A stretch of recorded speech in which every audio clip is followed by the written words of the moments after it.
Now, this week, John Swinney spoke to a room full of SNP members and some invited journalists in Glasgow, and he had a couple of big pre-election claims.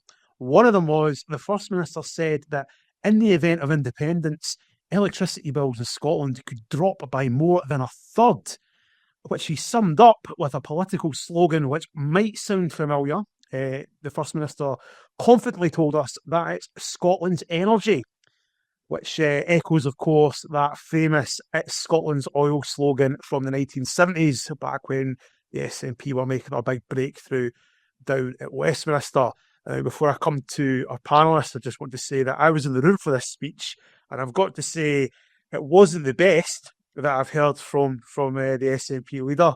It definitely smacked of an event with an eye on May's election rather than, a big serious policy commitment. But Dougie, I'll come to you first. Is it Scotland's energy? And if not, whose is it?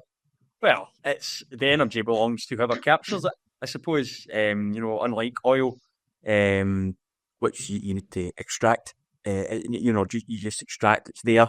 This energy is, I talk wind energy, wave energy. This stuff needs to be captured. There'll be private companies on the whole who kind of capture that.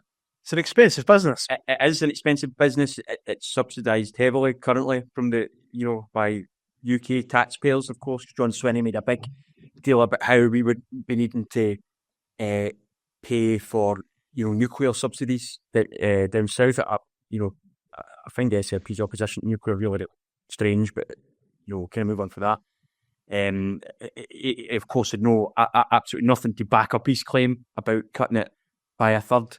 And quite frankly, I find the whole thing a bit xenophobic, to be honest. I want to paint a picture.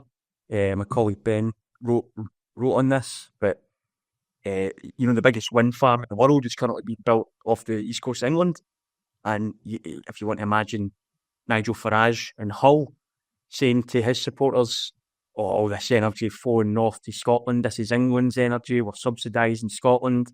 I can imagine how the left-wing press, yourselves included, might react to something like that. Frankly, I thought the whole thing was quite pathetic.